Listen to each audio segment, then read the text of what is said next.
우리 함께 기도하시면서 우리 목요 성경 특강을 시작하도록 하겠습니다. 우리 기도하시겠습니다. 거룩하시고 사랑이 많으신 아버지 하나님 감사합니다. 하나님께서 오늘 저에게 복된 날 주시고 좋은 날 주시어서 이렇게 주님의 제단 가운데 모여서 이렇게 하나님 말씀을 또 배우고 묵상할 수 있는 시간을 주시니 감사드립니다. 이 시간을 통하여 저희들 하나님 앞에 더욱더 나아가는 시간 되게 인도하시고 저희들이 주님 아는 지혜를 더욱더 많이 쌓아가서 하나님 앞에 더욱더 귀하게 쓰임받는 저희들의 모습 될 수 있도록 인도하여 주시옵소서. 감사드리며 거룩하신 주 예수 그리스도로 감사하며 기도하옵나이다. 아멘. 여러분들 반갑습니다. 자, 오늘은요 우리 성경 골든벨을 우리가 준비하면서 두 번째 시간으로 오늘 시간 특별히 열왕기 상하에 대해서 여러분들과 함께 이제 말씀을 나누고자 합니다. 그래서 먼저 열왕기 상하를 이제 먼저 들어가기 전에 이제 먼저 열왕기 상하의 어떤 전 이해로 여러 가지 이야기를 먼저 나눈 다음에 이제 말씀을 시작하고자 해요. 열왕기 상하가 그 몇 장으로 되는지 아세요? 열왕기 상, 열왕기 하 다 해서 22, 25 그러니까 더하면 어떻게 돼요? 47장으로 돼 있어요. 그래서 굉장히 많은 양입니다. 그래서 북이스라엘만 해도 왕이 무려 19명이 등장을 해요. 그러니까 남유다는 말할 것도 없고요. 그러다 보니까 굉장히 방대한 양이기 때문에 이것을 우리가 한 시간 동안에 그냥 다 본다고 하더라도요, 다 볼 수가 없어요. 절대 볼 수가 없습니다. 그래서 굉장히 많은 분량이기 때문에 일단 저는 이제 좀 제가 생각하기 좀 굵직굵직한 부분들을 이제 위주로 이제 말씀을 나누고자 합니다. 열왕기 상하는 그 예레미야가 지었다라고 이제 관례적으로 이야기를 합니다. 그래서 그런데 그 열왕기서라는 제목이 갖고 있는 특징이 있어요. 열왕기가 뭘까요? 열왕기, 열왕. 왕들의 이야기예요. 왕들의 이야기. 그래서 성경에서는요, 이걸 멜라킴이라는 단어를 쓰면서 왕들이라고 번역을 하고 있습니다. 원론적으로 이야기한다면 하나님께서는요, 이 땅에 인간이 왕이 되는 것을 좋아하셨을까요? 싫어하셨을까요? 어떻습니까? 싫어하셨어요.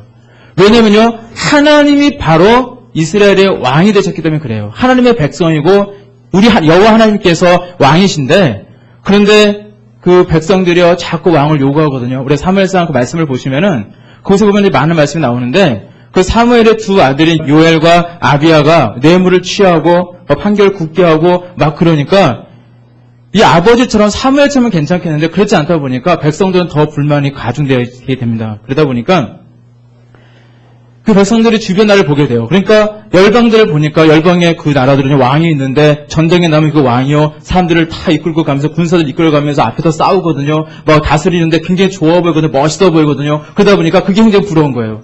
그래서 사무엘에게 우리에게 왕을 주소서라고 장로들이 모여서 요청을 하게 되어집니다. 그럴 때 사무엘은 경고를 해요. 근데 이제 그 경고에 대해서 제가 말씀해 보면은 적어놨어요. 좀 길지만은 한번 같이 한번 읽어보겠습니다. 처음 시작하는 거니까요. 사무엘상 8장 10절에 18절 말씀 우리 같이 있습니다. 시작.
아멘.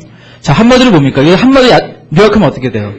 왕을 뽑게 되면 그거로 인해서 너희들이 고초를 당하게 될 것이다. 이해도 할 것이냐? 그 이야기입니다.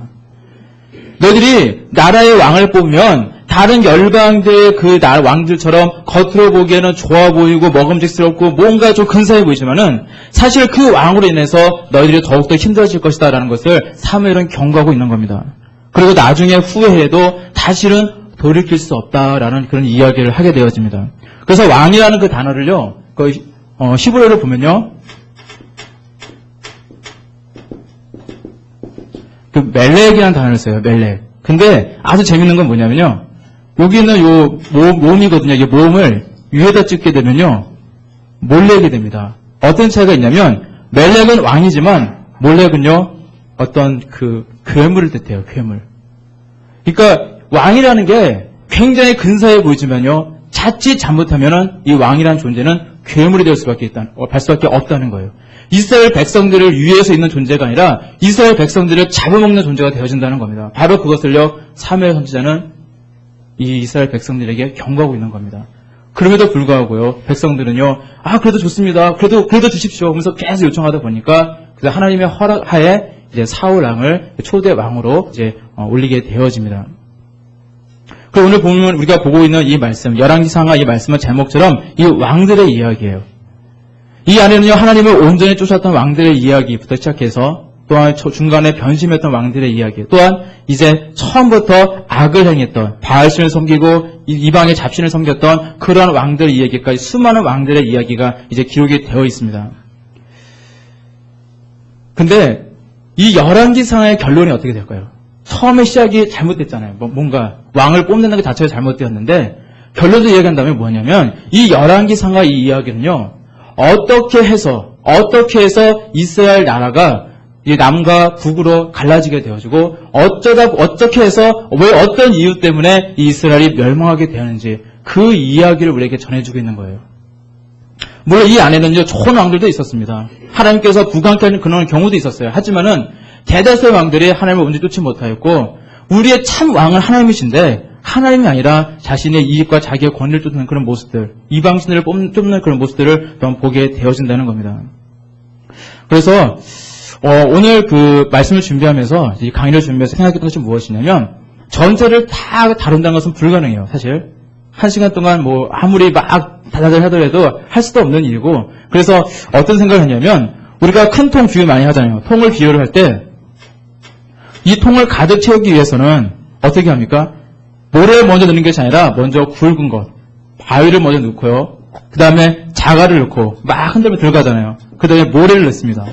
이런 수를 해서 우리가 그렇게 이제 그 통을 가득 채울 수 있는 것처럼 오늘은요, 좀 굵직굵직한 이 바위에 해당되는 것들을요, 제가 이제 추려보았습니다. 그래서 이 바위에 해당되는 것을 가지고 함께 이야기를 나누도록 하겠습니다. 이제 그 성경책 펴셨죠? 열왕기상 첫 장을 딱 펴시고요. 이제 준비하시면 됩니다. 우리가 열왕기상 1장 말씀을요, 딱 펴보시면요, 처음 등장하는 왕이 누굽니까? 네, 다윗인데 좀 구체적으로 얘기하면 늙은 다윗이 등장을 해요. 이제 곧 죽음을 얼마 남지 않은 늙은 다윗이 등장을 합니다. 그런데 다윗 왕은 솔로몬의 아버지로서, 그리고 솔로몬을 소개하는 과정 중에 사실은 잠깐 등장하는 것이고요. 처음 이야기의 주인공은 누구냐? 바로 솔로몬입니다. 우리가 솔로몬까지의 시절을요, 통일왕국 시대라고 그래요. 통일왕국 시대.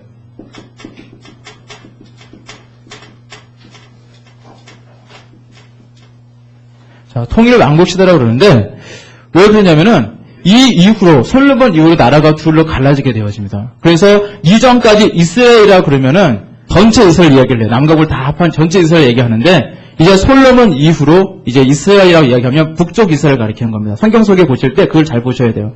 북쪽 이스라엘을 가리키는 것이고 유다 하면은 남쪽을 가리키는 겁니다. 이제 그걸 정확하게 봐야지 오해하지 않을 수 있거든요. 그래서 보통 이제 성경 말씀은 북이스라엘이라고 말을 표현하기도 하고 간혹가다 그냥 이스라엘이라고 말을 표현하기도 해요. 그리고 남쪽은 남유다라고 표현하기도 하고 간혹가다 그냥 유다라고 표현하게 되는데 우리가 솔로몬 이후로는요 그걸 두 개를 나눠서 생각을 해야 된다는 거예요. 우리 열왕기상 2장 우리 3절 말씀 우리 같이 읽어보겠습니다. 위인물에 있습니다. 제가 꼭 필요한 말씀을 같이 읽어야 될 말씀은 이렇게 준비를 했고요. 그리고 이제 나머지 이제 성경 말씀들은 거의 이제 찾는 거고요. 그리고 이제 그 문제 통해서 그 성경말을 찾도록 이렇게 준비를 했습니다. 열왕기상 2장 우리 3절 말씀 같이 있습니다. 시작. 내 하나님 여호와의 명을 지켜 그 길로 행하여 그 율법과 계명과 율례와 증거를 모세의 율법에 기록된 대로 지키라. 그래야면 내가 무엇을 하든지 어디로 가든지 형통할지라. 아멘. 다윗은요 솔로몬에게 왕권을 물려주면서 마지막 유언의 말을 건넵니다. 그 유언의 말씀이 바로 지금 보신 이 말씀이에요. 열왕기상 2장 3절 말씀입니다. 내 하나님 여호와의 명을 지켜 그 길로 행하여 그 율법과 계명과 율례와 증거를 모세의 율법에 기록한 대로 지키라. 그리하면 내가 무엇을 하든지 어디로 가든지 형통할지라. 솔로몬은 처음에 이 다윗의 유언을 잘 따랐습니다. 그리고 마땅히 하나님이 세우신 이스라엘 왕으로서 지켜야 할 하나님의 그 명령을 잘 준행했던 것을 보게 되어집니다. 근데 이제 모든 역사가 우리가 알듯이 뭐냐면 나라가 그 교체가 되었지만 정권이 교체가 되면요 다소 혼란해져요. 그래서 세력 다툼도 있고요. 왕자를 차지하기 위한 그런 피비린 나는 그런 싸움들, 형제들끼리의 싸움들도 많이 있습니다. 솔로몬도 예외는 아니었어요. 그래서 이 솔로몬이요 왕위를 물려받을 때에 그 나라를 안정시키고 이제 왕권을 강하기 위해서 이제 네 사람을 처형하게 되어지는데 아도니아와 아비아달과 요압과 시므이를 처벌하는 그런 장면들을 성경 속에서 확인할 수 있는데요. 이 구체적인 내용은 성경을 통해서 확인해 보시길 바라고요. 그래서 그 문제 1번 보시면 아주 대표적인 한 사람이 등장을 하거든요. 제가 읽어보겠습니다. 학기의 아들이요 압살롬의 동생으로 다윗의 노년에 요압과 아비아달과 모의하여 스스로 왕으로 작정하였고 후에 솔로몬이 왕이 되었을 때에 노인 다윗을 봉양하던 아비삭을 아내로 달라고 청하였다가 처형당한 사람의 이름은 우리 열왕기상 2장 22절 말씀 같이 읽어보겠습니다. 열왕기상 2장 22절 네, 계속 이렇게 한두 장씩 넘기시면 돼요. 계속 성경책 보시고요. 열왕기상 2장 22절 있습니다. 시작. 솔로몬 왕이 그 모친에게 대답하여 가로되 어찌하여 아도니아를 위하여 수냄 여자 아비삭을 구하시나이까? 저는 나의 형이오니 저를 위하여 왕위도 구하옵소서. 저뿐 아니라 제사장 아비아달과 수리아의 아들 요압도 위하여 구하옵소서 하고. 자, 아도니아가 그 아비삭을 아내로 달라는 말은 무엇이냐면 다윗의 첩이거든요. 그래서 다윗의 첩을 달라라고 하는 이유는 바로 자기가 왕이 되겠다라는 그런 의도를 보게 되어집니다. 그래서 이것을 솔로몬은 알았기 때문에 아도니아를요 잡아다가 죽이게 되어지는 거예요. 자, 그래서 이제 이런 일이 있고 이런 어려움 통해서도 이 솔로몬은요 이제 왕이 되었습니다. 왕이 되어서 이제 그 다음에 이제 이 역사들이 기록이 되어있는데 그 솔로몬의 역사를 보게 되어지면요 계속 승승장구하는 모습을 보게 되어져요. 우리 문제 두 번째 보시면은 아주 유명한 것이 있죠. 솔로몬이 왕이 된 후에 기브온에서 1,000번째를 드리고 꿈에 하나님의 현현을 경험합니다. 이때 하나님께 구한 것은 자, 굉장히 쉽죠. 열왕기상 3장 9절 말씀입니다. 열왕기상 3장 9절 말씀.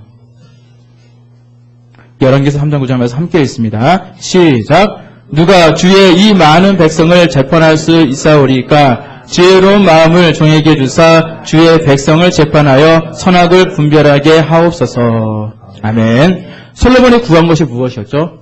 바로 지혜로운 마음이었어요. 지혜로운 마음. 굉장히 중요하겠죠? 지혜로운 마음. 이걸 아마 꼭 나올 겁니다. 그래서 이 솔로몬이 구한 것이 하나님의 마음에 합했다는 거예요. 그것이 중요합니다. 하나님께서 이 솔로몬에게 무언가를 주고 싶어서 1,000번째 예물을 하나님께 드리니까 그 정성과 그 기도를 보시고 하나님께서 기쁘셨어요. 그래서 너무 기쁘셔서 솔로몬에게 찾아오셨는데 그때 꿈을 통해서 말씀하실 때에 너는 무엇을 내가 너에게 주기를 원하느냐 말씀할 때에 다른 사람처럼 뭐 수를 구하지도 않고 뭐 명예를 구하지도 않고 어떤 대적을 원수를 멸하는 그것도 구하지도 않고 무엇을 구했냐? 자기가 왕으로서 백성들을 다스려야 되는데 내가 이 백성들을 잘 다스릴 수 있도록 내가 재판도 하고 많은 것을 해야 되는데 할 수 있도록 지혜로운 마음을 주십시오라고 그렇게 요청을 합니다. 그것이 하나님의 마음에 합하신 거예요. 자, 그래서 하나님께서는 더 많은 것을 주시죠. 자, 문제 세 번째 보시면 솔로몬이 왕이 된 후에 기브온에 있는 산당에서 1,000번제를 드리고 하나님께로부터 받은 것은 열왕기상 3장 12절에서 13절 말씀 같이 읽겠습니다. 열왕기상 3장 12절에서 13절 말씀입니다. 시작. 내가 네 말대로 하여 내게 지혜롭고 총명한 마음을 주노니 너희 전에도 너와 같은 자가 없었거니와 너희 후에도 너와 같은 자가 일어남이 없으리라. 내가 또 너희 구하지 아니한 부와 영광도 내게 주리니 내 평생의 여왕 중에 너와 같은 자가 없을 것이라. 아멘. 여기 아주 좋은 기도의 법칙이 있습니다. 무엇이냐? 분명히 솔로몬은요 지혜로운 마음을 구했는데 이것이 하나님 마음에 합하다 보니까 하나님은 더 기쁘셔서 더 많은 것을 솔로몬에게 주고 계시거든요. 지혜롭고 총명한 마음도 주셨고요. 원했던 것. 그리고 부와 영광도 함께 주신 것을 보게 되어집니다. 그러니까 3번의 답이 뭐예요? 지혜롭고 총명한 마음, 그리고 부와 영광. 여기까지 쓰시면 정답입니다. 자, 근데 우리가 정답을 찾는 것도 중요하지만 그것보다도 이 말씀에 담겨진 하나님의 뜻, 하나님의 어떤 우리에게 말씀하고자 하는 그것을 보는 게 되게 중요해요. 우리가 기도할 때는요, 지혜롭게 구해야 됩니다. 나의 욕심을만 하나님 이것 주세요, 저것 주세요, 막 그렇게 구하는 것이 아니라 열왕기상 3장 10절 말씀에 보면 이렇게 기록이 되어 있거든요. 솔로몬이 이것을 구하며 그 말씀이 주의 마음에 맞은지라 라고 기록이 되어 있어요. 하나님의 마음에 합한 기도를 올려드릴 때에 하나님께서는요 더욱더 많은 것을 우리에게 채우실 줄로 믿습니다. 내가 생각하지도 못한 것 채우신다는 거예요. 내가 정말 내 마음속에 바라죠. 물론 있으면 좋겠죠. 하지만 내가 정말 하나님께서 원하시는 것을 구하고 내가 그것을 위해서 힘쓰고 애쓰고 있을 때에 하나님께서는요 더 많은 것으로 나의 지하를 채우신다는 사실을 늘 기억하시고요. 우리의 기도는요 늘 하나님께서 원하신 기도를 드려야 됩니다. 나의 욕심이 아니라. 그리고 1천번째 예물을 드리며 나아갔던 이 솔로몬의 모습처럼 정말로 모든 내 기도에 정성이 담겨 있어야 돼요. 그냥 시간만 때우면서 그냥 시간 때우면 됐군 하면서 가는 그런 모습이 아니라 정말로 진실한 마음으로 내 마음에 간절한 마음으로 내가 눈물의 기도를 하나님께 올려드리며 하나님께서 원하신 기도를 드릴 때에 우리 하나님께서 기뻐하실 줄로 믿습니다.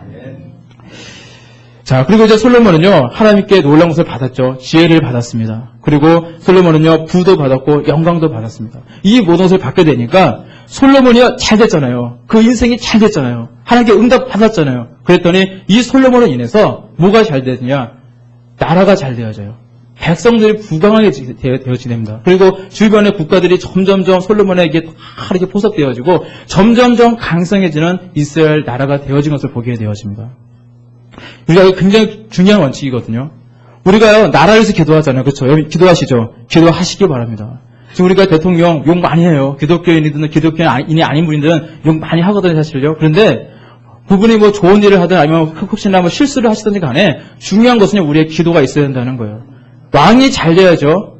대통령이 잘 돼야지, 그래야지 우리나라도 평안하게 되어지는 거거든요. 그것은 마찬가지입니다. 우리 가정 가운데 마찬가지예요. 가정에서는요, 하나님께서는 그걸 가정을 통해서 축복하시거든요. 가정을 위해서 기도하시기 바랍니다.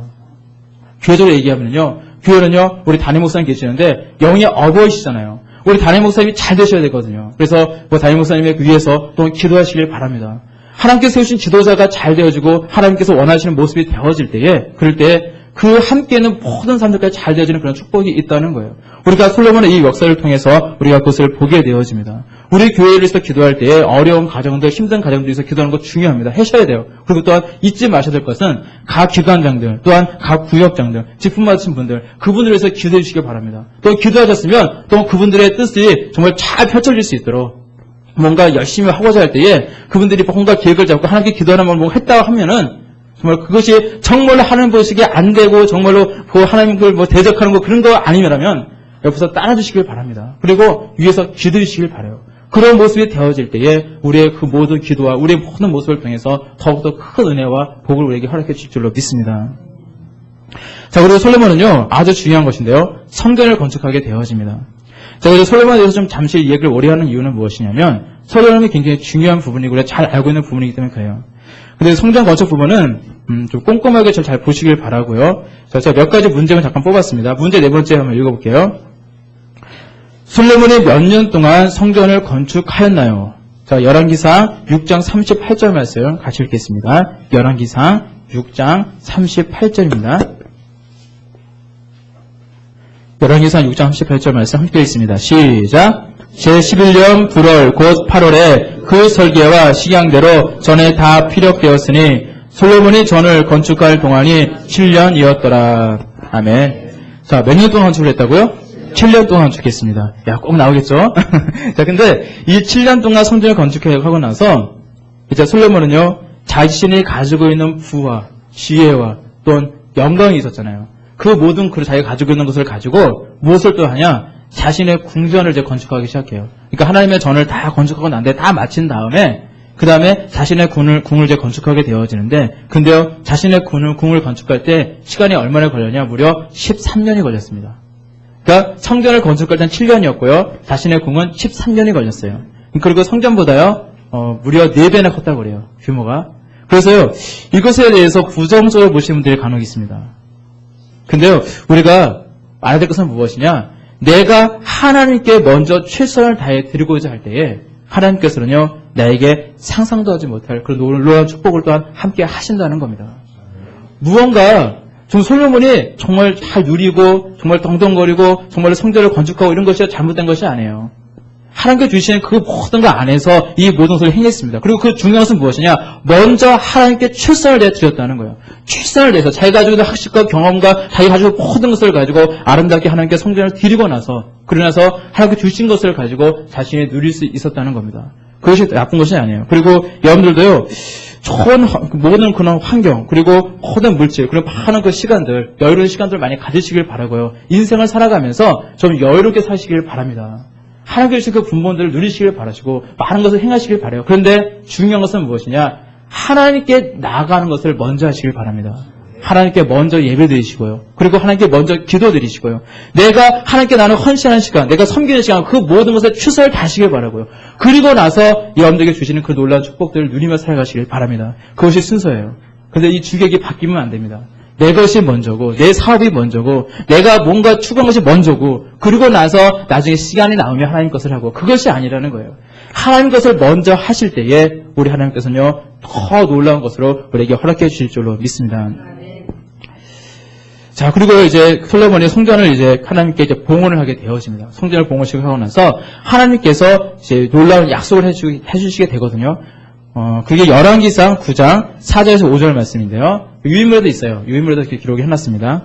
열왕기상 9장 4절에서 5절 말씀입니다. 구약성경 528쪽, 제가 가진 성경책 구약성경 528쪽에 있습니다. 열왕기상 9장 4절에서 5절 말씀. 자, 유인물에도 있으니까 읽으셔도 되고요. 보고 읽으셔도 됩니다.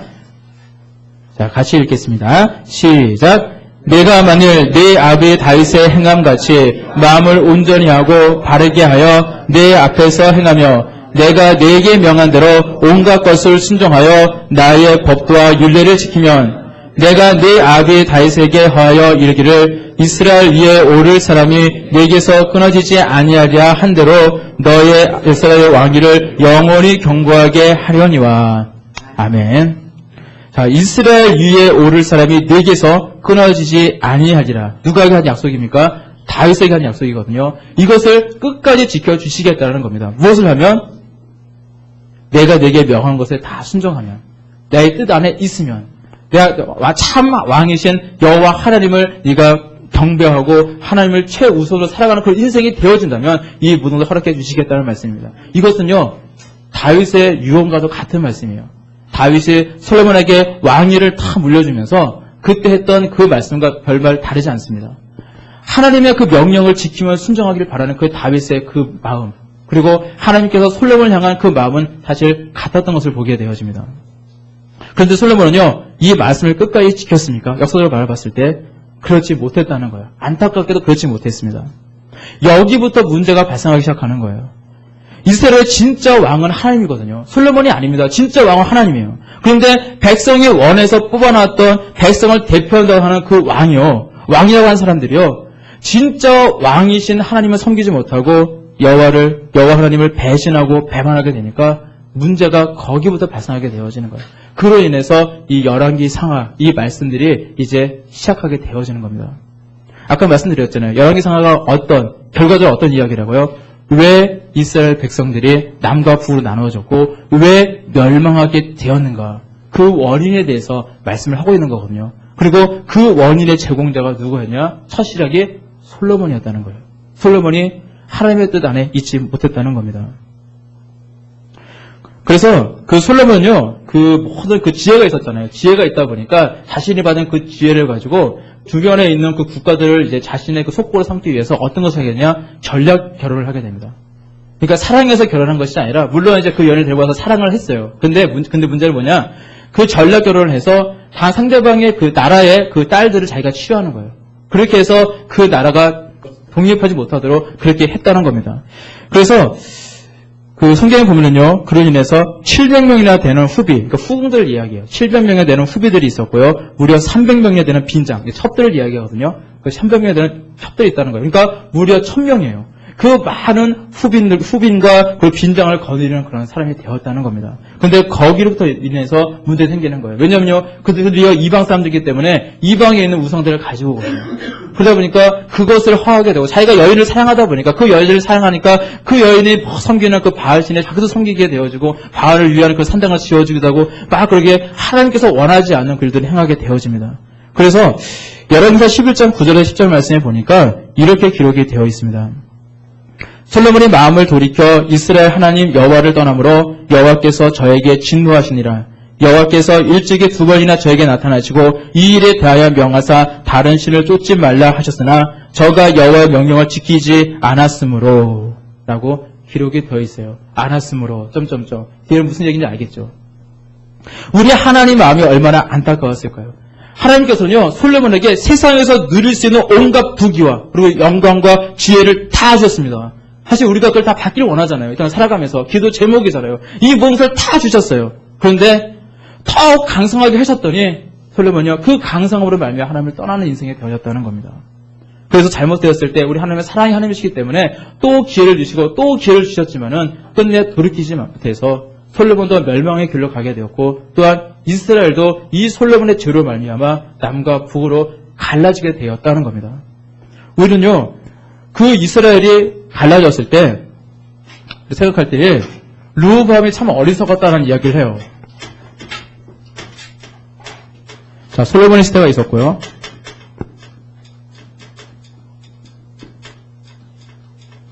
솔로몬의 남과 북으로 이제 갈라지게 되어집니다. 자, 근데 이 남과 북으로 갈라진 이유가 뭐 때문에 그랬다고요? 솔로몬의 죄악 때문에 이제 갈라지게 되어집니다.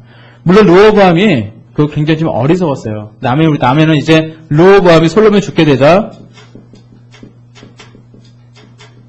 왕이 되어지고요. 근데 이제 원래는 통합된 왕이었죠. 한 나라의 왕이었었는데 이제 여로보암이 반역을 일으키게 되어집니다. 근데 이거 역사적으로 좀 제가 좀 첨가를 말씀을 드리면은 이 여로보암이 반역을 일으키게 되는데 그 여로보암이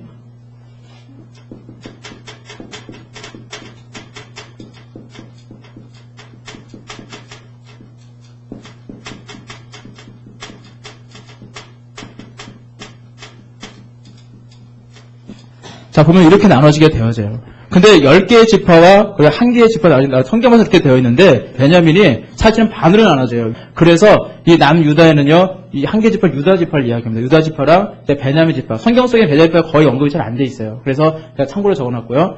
자, 그런데 이게 갈라지게 되었던 역사적으로 보면요, 그 다윗으로부터 기인이 되어져요. 다윗이 처음에 왕이 되었을 때 헤브론의 곳에 왕이 되어집니다. 이건 열왕기 상하에 있는 얘기가 아니라 사무엘 곳에 있는 사무엘 상하에 있는 이야기라서 제가 그냥 넘어가도록 하는데요.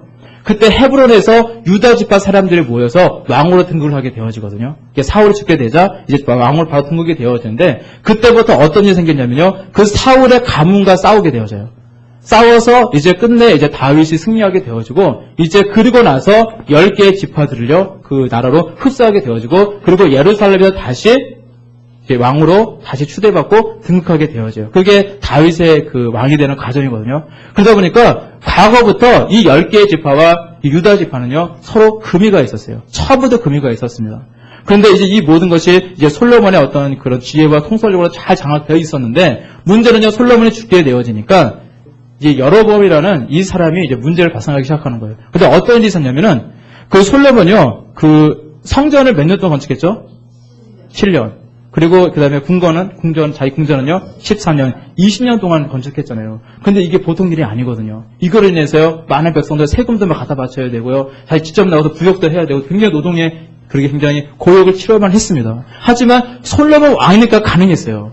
근데 이제 솔로몬 왕이 죽게 되니까, 이제 그 사람들이요, 10개 지파 사람들이죠, 와가지고 이제 르호보암을 찾아갑니다. 그러고 나서 우리에게 이 고역이 있는데 이것 좀 가볍게 해달라 요청을 하게 되어집니다. 그때 르호보암이 어떻게 했습니까? 그거에 대해서 거절하잖아요.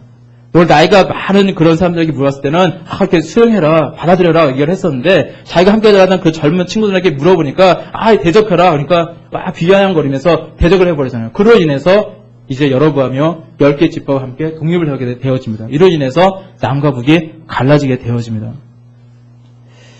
자, 한번 문제 5번째 한번 볼게요. 자, 이 사람은 누구일까요? 르밧의 아들입니다. 선지자 아히야로부터 왕이 될 것이라는 예언과 함께 기름 부음을 받았습니다. 원래 솔로몬의 부하로 르호보암에게 대항하여 반란을 일으켜 북이스라엘의 초대왕이 되었습니다. 이 사람이 누구일까요? 예, 맞춰도 되겠죠? 여로보암이에요. 자, 여로보암인데 이 여로보암이 했던 일이 뭐냐면요. 당시에 그 부역하는 그 자리, 공사 자리에서 전체 감독관을 역을 맡고 있었어요. 솔로몬에게 가장 시임받는 부하 중에 한 명이었습니다. 그렇기 때문에 그 사람들의 마음을 사기가 더 쉬웠다는 거예요. 자, 문제 6번째 한번 읽어볼게요. 자, 여로보암의 반란으로 10개의 지파가 여로보암을 쫓을 때에 끝까지 남아 다윗의 위를 지켰던 지파는 자, 누굴까요? 자, 말씀드렸죠. 밑에 바로 유다 지파입니다. 유다 지파. 말씀을 나중에 찾아보시고요. 자, 하나님께서는요, 언약을 주신 게 있어요. 뭐냐면요, 다윗의 위가 끊어지지 않게 하시리라. 계속 존속되리라고 하나님께서는요, 그 말씀을 하셨는데, 문제가 있어요. 다윗의 위는 여기에 해당됩니다. 다윗의 씨잖아요, 이쪽이. 그래서 이쪽으로 흘러가는 게 바로 유다 지파 쪽이고요. 그리고 여로보암 이쪽은 처음부터 좀 문제가 많이 발생하게 되어집니다. 이것을 가리켜서 우리가 르밧의 아들 여로보암의 죄라고 이야기를 해요. 제가 좀 적어드릴게요.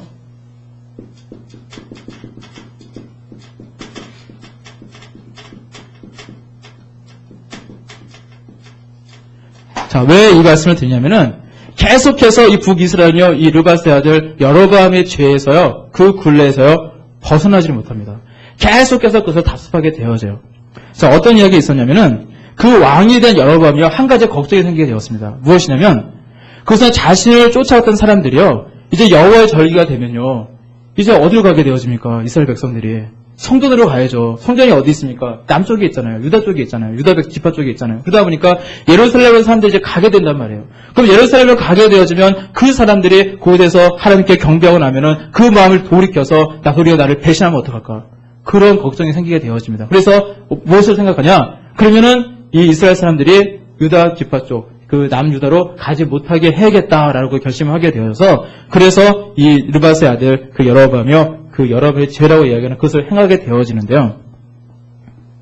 그 열왕기상 12장 25절에서 33절 말씀에 보면요, 이 말씀이 기록이 되어 있습니다. 나중에 확인해 보시고요. 세 가지 치명적인 악한 정치를 이제 하게 되어집니다. 첫 번째는 무엇이냐면요, 베델과 단 사이에 두 금송아지를 만들어 놓고 섬기게 했어요. 그리고 두 번째는 레지파가 아닌 그 사람들만의 제사장이 될 수 있는데, 그 사람들이 아니라 아무나 일반 사람들을요 세워다가 제사장으로 삼게 되어집니다. 세 번째는 뭐냐면 여호와의 절기의 달이 7월달인데 그것을 8월달로 자기 마음대로 바꾸는 그런 일을 행하게 되어집니다. 이로 인해서 북이스라엘 신앙은요 완전히 변질되게 되어져요. 분명히 여호와를 섬긴다고 그러는데 말은 그렇게 하는데 그게 아니라 좀 이상하게 여호와를 섬기고 있는 그런 모습으로 변질되게 되어집니다. 그리고 줄곧 북이스라엘은요 이 죄악에서 떠나지 않게 되다 보니까 이제 멸망으로 계속 가게 되어지게 되었다는 겁니다. 그래서 북이스라엘의 그 활동을 보게 되었을 때에 우리가 북이스라엘에서 가장 큰 왕조로 기억되는 그런 왕조가요 바로 오므리 왕조예요.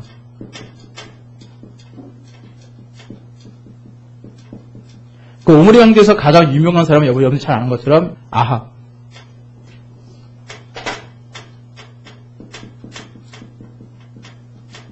자, 아합 왕 하면 생각나는 사람이죠? 그렇죠, 이세벨. 이때 활동한 선지자가 누구일까요? 엘리야입니다.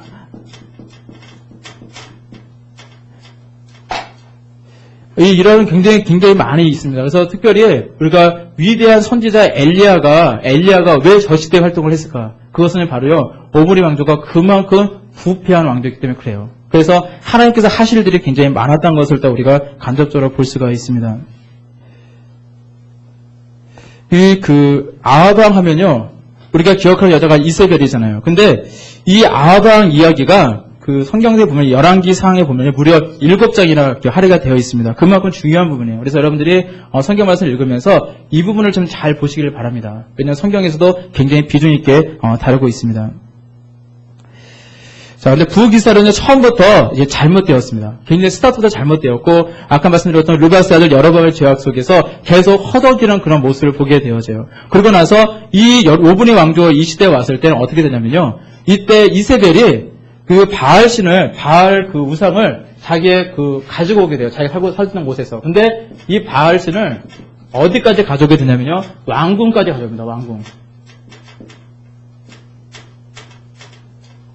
왕궁에 이르기까지 가지고 들은 그런 아주 완전히 하나님에 대한 그런 신앙을 완전히 변질시키고 있는 우상 숭배로 인해서 많은 백성들의 그 삶을 아주 공고하고 궁핍하게 만드는 그런 모습을 갖게 되어졌다는 겁니다. 자, 그리고 나서 이제 그 바알 종교가 이제 궁궐까지 오게 되어지는데, 문제 7번째 한번 제가 읽어보겠습니다. 문제 7번째. 시돈 사람의 왕 엣바알의 딸로서 북이스라엘 왕 아합과 결혼하였으며 이방신 바알을 이스라엘 왕궁으로 들어오게 하여 북이스라엘 백성을 더욱 죄악 가운데 빠지게 한 여인은 네, 이세벨입니다. 그런데 한번 열왕기상 16장 31절 말씀을 읽어보겠습니다. 열왕기상 16장 31절 말씀. 이 사람들이 뭔가를 잘했기 때문에 중요한 것이 아니고요, 악했기 때문에 중요합니다. 얼마나 악했는지 우리가 많이 보시길 바랍니다. 그래서 성경에서 굉장히 빛있게 다루는 거예요. 왜냐하면 이런 일로 인해서 북이스라엘이 멸망하게 되었다는 것을 알려주고 계시는 겁니다. 열왕기상 16장 31절 말씀 같이 있습니다. 시작. 느밧의 아들 여로보암의 죄를 따라 행하는 것을 오히려 가볍게 여기며 시돈 사람의 왕 엣바알의 딸 이세벨로 아내를 삼고 가서 바알을 섬겨 숭배하고. 네. 자, 거기 보면요, 이들도요, 느밧의 아들.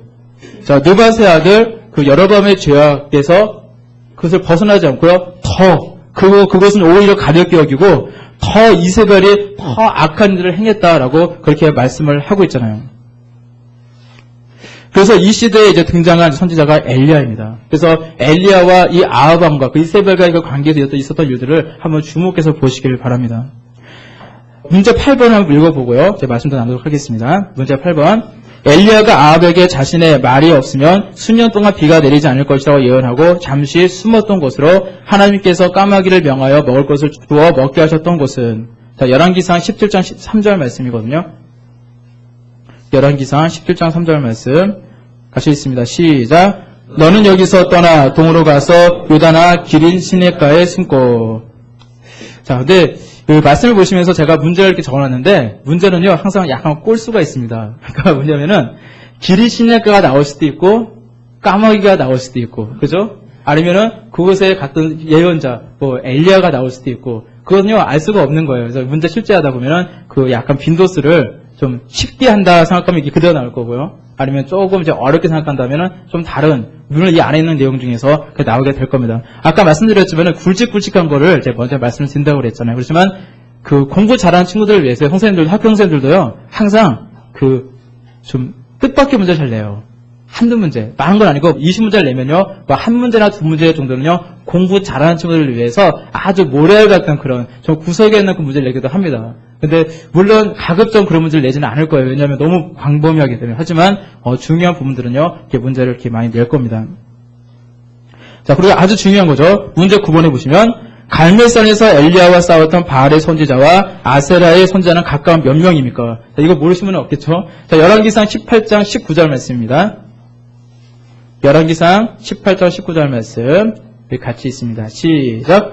그런즉 보내어 온 이스라엘과 이세벨의 상에서 먹는 바알의 선지자 450인과 아세라의 선지자 400인을 갈멜산으로 모아 내게로 오게 하소서. 자, 이 싸움의 승리자는 누구입니까? 당연히 엘리야였습니다. 근데 이렇게 오랜 가뭄이 되자 아합은요, 그 책임을요, 엘리야에게 막 돌립니다. 네가 이렇게 얘기했기 때문에 된 거 아니야 하면서 막 엘리야에게 돌려요. 근데 이때 엘리야는요, 이 제약의 책임이 자기에 있는 것이 아니라 아합과 그 집이 바알을 섬겼기 때문에, 이 오므리 왕조가 바알을 섬겼기 때문에 이런 일이 생겼다라고 그렇게 이야기를 합니다. 그리고 나서 이제 그 선을 지적하면서 바알의 선지자와 아세라의 그 선지자를 다 그 갈멜산에 모아서 영적 전투를 벌게 되어집니다. 이때 엘리야가 이제 승리하게 되어졌는데, 그러고 나서 기손 시내에다가 그들을 이제 다 붙잡아가지고 이제 죽이게 되는 그런 모습을 성경 속에서 우리가 볼 수가 있습니다. 자, 아까 말씀드린 것처럼 문제가 어디서 나올 수 있다고요? 바알의 선지자 450인이 나올 수도 있고요. 아세 선지자 400인, 그래서 합해서 뭐 850인 이게 나올 수도 있고, 좀 어려워지면 기손신뢰가 나올 수도 있고요. 그리고 그런 이제 문제들이 갈매선에 나올 수도 있습니다. 그러니까 그 문제들이 이렇게 나올 수 있는데, 여기 이렇게 말씀을 드린 것은 무엇이냐면요, 모든 것을 좀 이렇게 관심 있게 보시고요. 그리고 하나하나 이렇게 지금 약간 쪽지게 강의는 아니지만은 좀 그런 마음을 가지고 보시기를 바랍니다. 자, 이 외에도 엘리야가요, 그 로뎀나무 아래에서 이제 죽기를 간구했던 그런 장면도 있었고요. 그리고 그 엘리야가 그 가운데에서 하나님 앞에 나 혼자밖에 남지 않았습니다. 다 죽었습니다. 하면서 막 얘기하고 할 때에, 그때 하나님께서 바알에게 무릎 꿇지도 않고 바알에게 입맞추지 않은 7,000명을 내가 남겨놓겠다라고 하셨던 그런 언약의 장면도 우리가 보게 되어집니다. 그리고 아합이 나봇의 포도를 빼앗는 그런 장면도 있고요. 엘리야가 회리바람을 타고 승천한 장면들, 많은 무수한 장면들이 있는데, 이 부분은 많이 중요한 부분이기 때문에 여러분께서 이 부분들을 많이, 그 이적과 기사 부분들을 많이 보시기를 바랍니다. 다시 돌아와서요. 그러니까 아합이 그랬다는 거예요. 아합이 이스라엘과 더불어서 백성들을 더 깊은 죄악 가운데 빠지게 했다는 겁니다. 그리고 하나님은요, 이 어두운 상황에서 대선지자 엘리야를 보내셨다는 거예요. 그리고 엘리야를 통해서 그 바알의 그 선지자들과 싸워서 승리하게 하셨고, 그리고 많은 이적과 기사들을 행하게 하십니다. 비가 오게 하시고 비가 멈추게 하시고 그 수많은 것들을 하게 하시는데, 우리가 이 엘리야의 사역을 통해서 우리가 무엇을 느낄 수 있습니까? 참 하나님은 누구시라고요? 여호와 하나님이시라는 거예요. 바알이 참 하나님이 아니라 여호와 하나님이 참 하나님이시라는 겁니다. 이 모든 능력을 행하신 분은 누구시라고요? 우리 여호와 하나님이시라는 거예요. 바로 엘리야를 통해서 그것을 성경 말씀 우리에게 알려주고 있는 겁니다. 바로 이스라엘 백성들이 계속 죄 가운데 빠져서 허덕이고 점점 죄 속으로 나가고 있을 때, 하나님은요, 엘리야와 같은 선자를 부르셔서 너희들이 참 왕이 아니라 바로 내가 참 왕이다. 내가 이런 능력이 있다. 바알과 그런 아세라 신상 이런 것들은 단지 빈 껍데기고 우상일 뿐이다.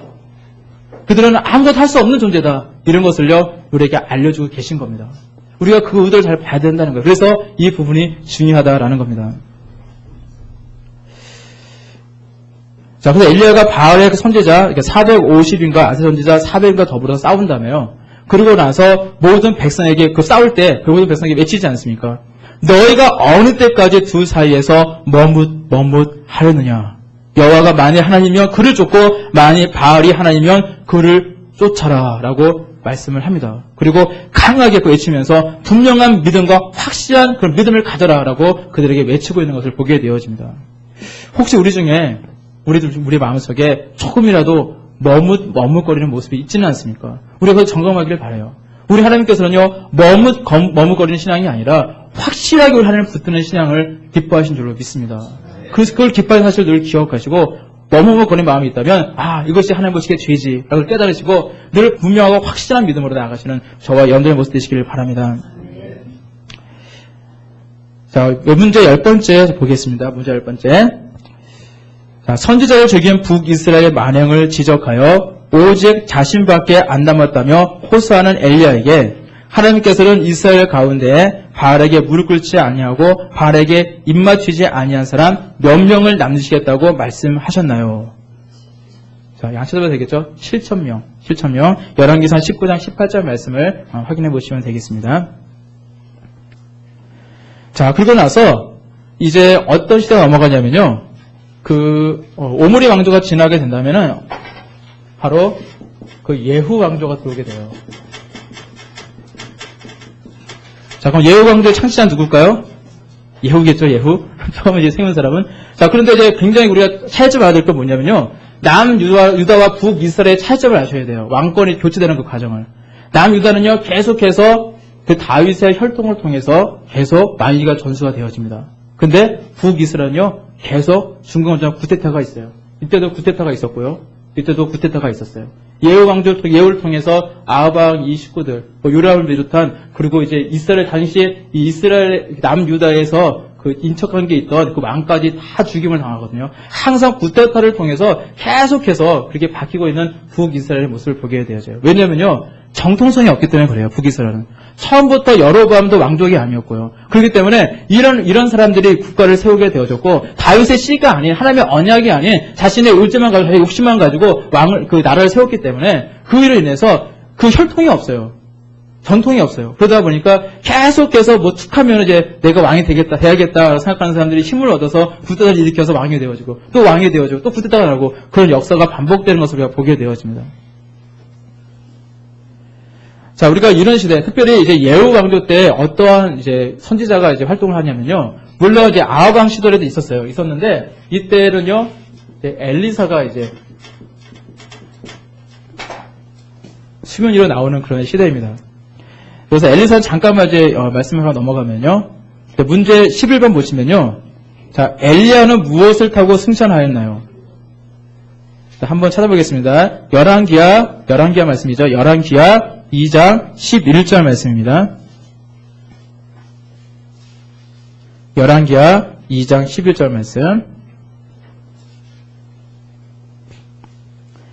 열왕기하 2장 11절 말씀 함께 있습니다.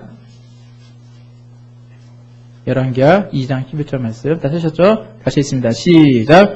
두 사람이 행하며 말하더니 호련히 불수레와 불마들이 두 사람을 격하고 엘리야가 회리바람을 타고 승천하더라. 아멘. 자, 그냥 넘어가면 안 될 것 같아서 문제를 만들었거든요. 그래서 그 엘리야가 회리바람을 타고 승천하는 장면, 아주 유명한 장면이죠. 그리고 나서 그 엘리사가 그 장면을 보고 나서 이제 엘리야에게 받은 것이 있습니다. 자, 뭐 구해서 하나님께 받은 건데 엘리야에게 구한 것이 있거든요. 자, 문제 12번. 엘리야가 승천하기 전에 엘리사가 엘리야에게 구한 것은 무엇인가요? 자, 열왕기하 2장 9절 말씀. 바로 앞에 있죠? 앞쪽에 있습니다. 같이 있습니다. 시작. 그놈의 엘리사가 엘리사에게 이르되 나를 내게서 취하시기 전에 내가 내게 어떻게 할 것을 구하라. 엘리사가 가로되 당신의 영감이 갑절이나 내게 있기를 구하나이다. 아멘. 그래서 문제가 나오면 뭐 갑절의 영감을 괜찮을 거고요. 뭐 그렇게 알아서 쓰시면 됩니다. 자, 근데 왜 엘리사가 왜 등장하고 있을까요? 그 엘리사도 또한 예후 왕조도 그 사실 오므리 왕조랑 그렇게 별반 다를 것이 없었어요. 그리고 이때도 참 하나님의 역사가 참 많이 나타나고요. 악한 악령이 나타나는 그곳에, 물론 이제 성령이 나타나는 곳에 악령이 강하게 역사하지만 그렇게 악한 곳에 또 하나님께서 강하게 역사한다는 것을 우리가 또한 보게 되어집니다. 자, 엘리야 승천한 후에 이제 갑절의 능력을 갖고 이제 그 엘리사가 이제 등장을 하게 되어지는데요. 그리고 우리가 대표적인 이적으로 나아만 장군에 대한 이야기가 있습니다. 그 나아만 13번 그 문제 13번 보면요. 아람 왕의 군대 장관이라 문둥병자인 그 나아만이 엘리사의 말에 순종하여 요단강에 몇 번 들어가 씻음으로 문둥병이 깨끗해졌나요? 예, 안 쳐봐도 되겠죠? 시간이 많이 없어서 제가 막 이렇게 찾는 건 생략하고요. 자, 7번이에요, 무조건. 7번. 너무 잘 아는 말씀입니다. 근데 중요한 것은 무엇이냐면요. 나만은 처음에요, 저까지 하면서 안 들어가려고 했어요. 처음에는. 아니, 당연히, 엘리사가 당연히 와서 내 이 환부에 딱 안수를 하면서 여호와 이름으로 확 하면서 이렇게 치유를 해야지. 어떻게 저런 사자 한 명을 다 보내가지고 그럴 수가 있느냐. 개노를 했습니다. 그런데 중요한 것은 뭐냐. 그가 개노하고 돌아갔다면요. 아무런 역사가 일어나지 않았을 겁니다. 그걸로 해서 어쩌면 이스라엘과 아람 사이에 그 전쟁이 날 수도 있었을 거예요. 그런데 그게 아니라 그 사람은요. 그때 옆에 있는 그 측근들을 잘 둔 것 같아요. 부하들을 잘 둔 것 같아요. 그래서 부하들이요. 그래도 그냥 뭐 이렇게 어렵지 않은 일인데 합시다 얘기하니까 이 순종하는 마음으로 진짜로 들어갔습니다. 중요한 것은요. 하나님의 역사가 이루기 위해서는요. 순종함이 있어야 한다는 거예요. 그게 중요합니다. 내가 하나님께 순종하지 않고는요. 하나님의 역사를 우리가 기대할 수 없다는 겁니다. 내가 불순종하는 모습, 하나님께서 원하시는데 그 뜻대로 따르지 않을 때에 하나님은요, 나를 통해 역사하시지 않는다는 사실을 기억하시고 늘 하나님께 나에게 말씀하실 때, 그 말씀하실 수 있다면요, 늘 순종하고 나아가시는 저와 여러분들의 모습이 되시길 간절히 바랍니다. 자, 그리고요, 제가 넘어가고요. 자, 그러고 나서 이제 예후가 이제 반란을 일으키게 되어져요. 예후 왕조가 반란을 일으키게 되어지는데, 자, 말씀드렸지만은 이 아합 왕과 이세발의 역할은 뭐냐, 악한 역할은 무엇이냐면요, 이 느밧의 아들 여로보암의 죄악이 있었어요. 그 죄악, 그 여호와의 그 야훼에 대한 신앙을 좀 변질시켰던 그런 죄악이 있었는데 그것을 계속 가지고 오다가 이세벨을 말미암아 더 극악적으로 이제 바알 신을요 왕궁에까지 들어오게 하는 그런 죄악을 범하게 되어집니다. 그러고 나서 이제 예후 왕조가 이제 들어오게 되는데 그 예후 왕조가 이제 쿠데타를 일으키게 될 때에 이때 그 왕의 이름이요. 그 아합 왕과 이세벨의 그 자녀예요. 자녀인데 요람이란 왕이 그 왕으로 있었습니다. 왕으로 있었는데 이때 이 왕이 그 전쟁 중에 부상을 당하고 있었어요. 부상을 당하고 있는 상태에서 이 남쪽에는 아하시라는 왕. 이 아하시라는 왕이 되게 중요합니다. 아하시라는 왕이 문병을 갔어요. 이 왕을 문병을 가고 있는 상태였는데 이 예후 왕조가 그때 구테타를 일으킵니다. 그러고 나서 이 죽이고 아하시아까지 남유다의 왕까지 같이 죽게 되어져요. 이 일이 생겨야 되어지는데 이때 중요한 게 뭐냐면요. 이 사람의 어머니가요. 누구냐? 바로 아합 왕과 이세벨의 딸이었어요. 그래서 이 이세벨의 피를 물려받은 그 아달랴가 이 아하시아가 죽게 되자 어떤 일이 생기냐면요. 이 아달랴가요. 구테타를 일으킵니다. 구테타를 일으켜서 아하시아의 자녀들이 있었는데 자녀들을 다 죽여버려요. 이 일이 어떤 일입니까? 이게 하나님의 편에 보았을 때 하나님께서는요. 그 다윗의 위를요. 끊어지지 않게 하겠다고 약속을 하셨거든요. 분명히 약속을 하셨는데 이 구테타를 받으면서 이 대가 끊어지게 된 거예요. 완전히 끊어지게 된 겁니다. 근데 이때 극적인 역사가 일어나는데 이때 그 아하시아의 그 누이를 통해서 이제 그 아들 중에 요아스라는 아들을요. 그 아기였죠. 아기인 요아스를요. 몰래 빼돌려요. 그래서 극적으로 요아스가 이제 살아납니다. 그리고 이제 아달랴를 이제 여왕으로 등극을 하거든요. 그래서 6년 동안 이제 치를 하게 되어지는데 그때 이제 요아스가 그 시절 동안에 그 하나님의 성전에 숨어 있었어요. 그러고 나서 이게 이 요아스가 세력을 이제 얻어가지고 다시 여왕을 죽이고 다시 유대 왕으로 다시 등극하게 되어집니다. 이런 역사가 있어요. 그래서 이 역사를 보면은 그 역사를 우리가 공부할 때 청소년반 친구 중에서도 역사가 재밌다고 제가 사학과 가겠다는 친구가 있거든요. 고3 친구 중에서. 그래서 역사에 대해서 좀 깊이 알게 되면 참 긴박하고 좀 재밌다라는 그런 생각을 하게 되어집니다. 근데 우리가 천수를 따지면요.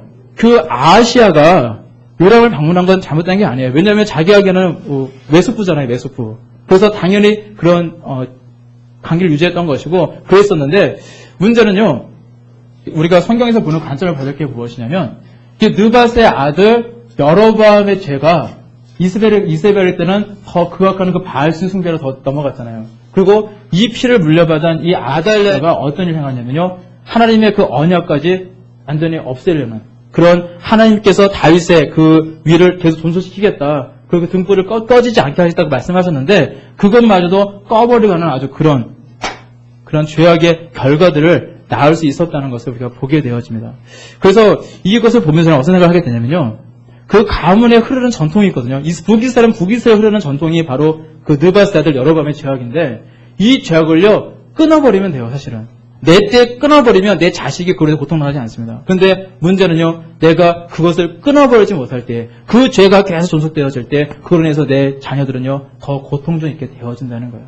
우리가 아는 바와 같이 알코올 중독자 아버지가 있을 때 그 아들은요 그 아버지를 보면서 맨날 엄마가 맞는 모습을 보면서 나는 절대로 내가 어른 되면 절대로 술 안 먹을 거야 하는데 그 아이가 나중에 보면요 중독자가 돼요. 그것이 많은 우리가 사례들을 우리가 알게 되잖아요. 가정폭력 있는 가정에서 절대로 나는 아빠처럼 안 때릴 거야 하는데 자기가 결혼을 해서요 자기도 모르게 아내를 때리고 있어요. 그런 모습을 알잖아요. 그런 모습이 되는 것처럼 바로 이 어떤 역사에서도 역사에 흐르는 이 모든 죄악들을 과감히 끊어야 되는데 끊지 못하다 보니까 계속해서 파멸로 나갔던 것을 보게 되어집니다. 하지만 하나님께서는 이 모든 가운데서도 역사하시잖아요. 요아스를 살게 하셨고 그리고 그로 인해서 다시 하나님의 그 언약을 끝까지 그 성취될 수 있도록 그래서 이 다윗의 피를 통해서 나중에는요 그 가문을 통해서 예수 그리스도가 이 땅에 오시기까지 그 모든 것을 지켜나가셨던 것을 우리가 또한 보게 되어진다는 겁니다. 자, 문제 16번 잠깐 보겠습니다. 문제 16번. 하나님께서 오므리 왕조, 그러니까 아합의 집을 치게 하셔서 반란을 통해 아합의 집을 치고 북이스라엘의 왕이 된 사람은? 자, 그럼 한번 찾아볼까요? 열왕기하 9장 6절에서 7절 말씀을 읽어보겠습니다. 열왕기하 9장 6절에서 7절 말씀. 열왕기하 9장 6절에서 7절 말씀 같이 있습니다. 시작. 예후가 일어나 집으로 들어가니 소년이 그 머리에 기름을 부으며 이르되 이스라엘 하나님 여호와의 말씀이 내가 네게 기름을 부어 여호와의 백성 곧 이스라엘 왕을 삼노니 너는 내 주 아합의 집을 치라. 내가 나의 종 곧 선지자의 피와 여호와의 종들의 피를 이세벨에게 갚아주리라. 아멘. 자, 이 말씀을 보니까 하나님께서 예후를 세워서 그 아합 왕의 이 집을 멸망시켰던 것을 우리가 보게 되어집니다. 그리고 또한 이제 문제 17번 한번 읽어볼게요. 북이스라엘 예후의 반란 때에 남유다의 왕이 자신의 아들 아하시아가 죽자 남유다에서 다윗의 씨를 진멸하려고 했고 자신이 왕이 되어 6년 동안 남유다를 통치했던 여왕의 이름은 누구일까요? 네, 아달랴. 자, 그래서 그 아달랴의 그 일화도 굉장히 어떻게 왜 이스라엘이 멸망하게 되었는지 어떤 그런 역사 속에 있기 때문에 한번 좀 관심 있게 보시기를 바랍니다. 자, 넘어가고요. 자, 그래서요, 이 북이스라엘이요, 이제 이렇게 계속 극악도 나다가 이제 멸망을 당하게 돼요. 근데 멸망할 때 이제 어떤 나라가 멸망되는지 아세요? 아수르에게 멸망합니다. 그러니까 패권이 어떻게 넘어가냐면요. 이 앞에 별도에도 아람국이 패권을 장악하고 있었어요. 근데 이 아람에서 어디로 넘어오냐면 이 아수르로 넘어오는 거예요. 그 북쪽의 패권이. 그래서 이 아수르가 강성해지면서 이제 계속 남하 정치를 쓰다 보니까 그로 인해서 이제 북이스라엘이 멸망하게 되어지고요. 또 아수르가 또 시달려서 또 힘을 키운다고 또 어디까지 침공할까요? 더 밑에 있는 남유다까지 침공하는 거예요.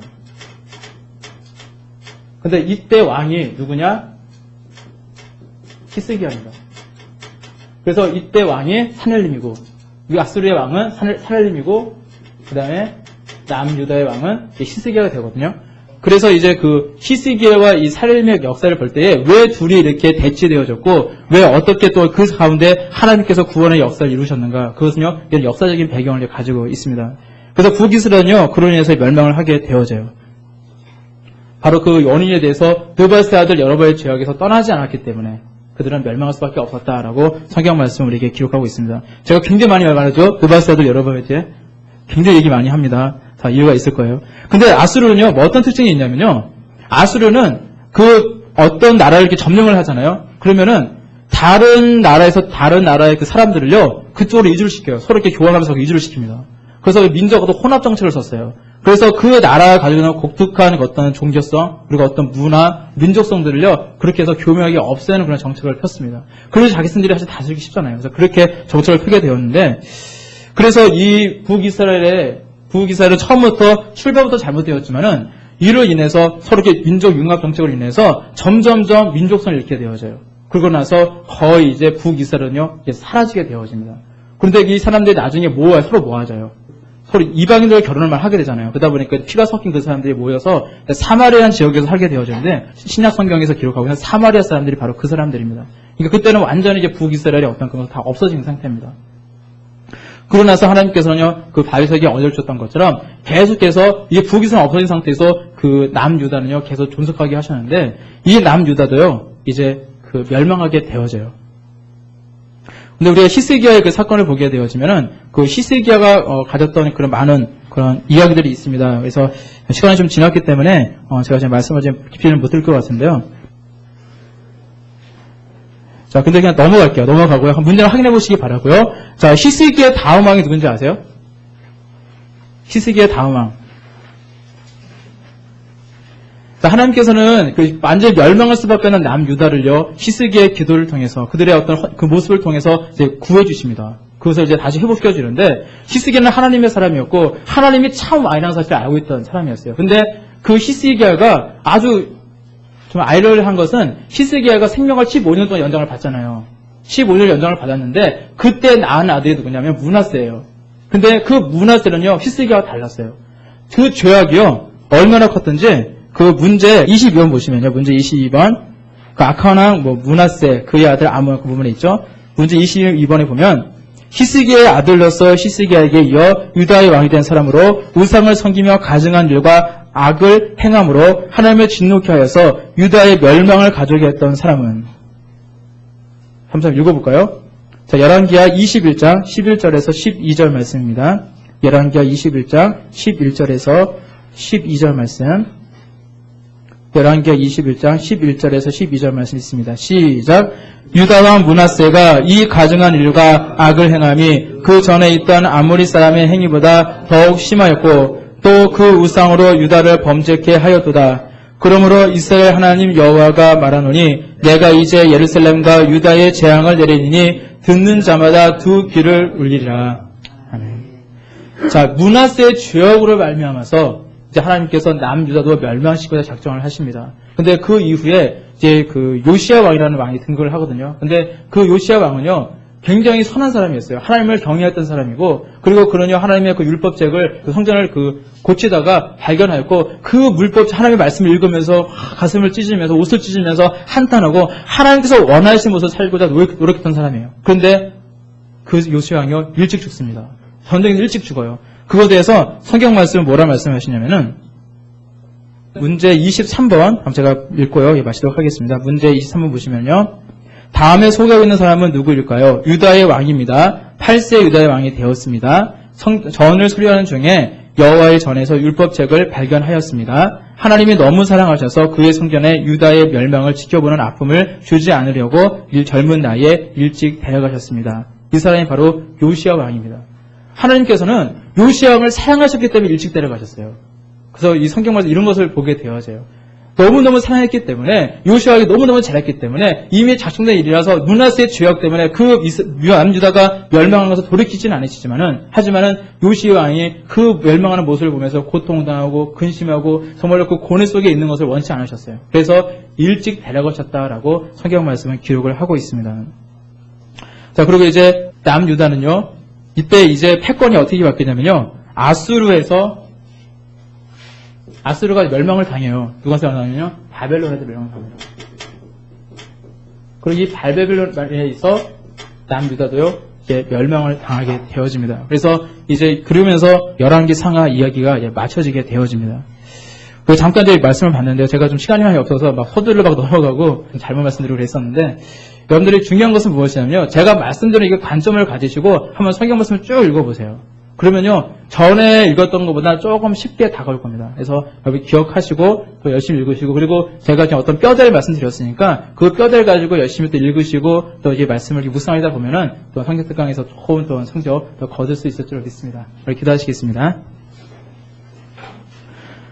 거룩하시고 사랑이 많으신 아버지 하나님 감사합니다. 오늘도 우리 주님께서 저희를 사랑해 주시고 오늘도 우리 주님 앞에 나와 하나님께 더욱더 아버지 나올 수 있도록 저희들이 주의 말씀을 더욱더 묵상하며 하나님께 한 걸음 한 걸음 나아갈 수 있도록 인도해 주시니 진심으로 감사드립니다. 저희들 정말로 성경특강 이 시간이 단지 문제를 풀기 위한 그런 시간으로 지나는 것이 아니라 이 시간 주어졌던 그 귀한 말씀들이 우리의 모든 가슴속에 새겨진 시간 되게 인도해 주시고 정말 이 시간을 통하여 들렸던 그 모든 말씀들이 우리 삶 가운데 귀한 열매를 맺을 수 있도록 주님께서 역사해 주시옵소서. 함께 믿사오며 거룩하신 주 예수 그리스도 이름으로 감사하며 교도였사옵나이다. 아멘.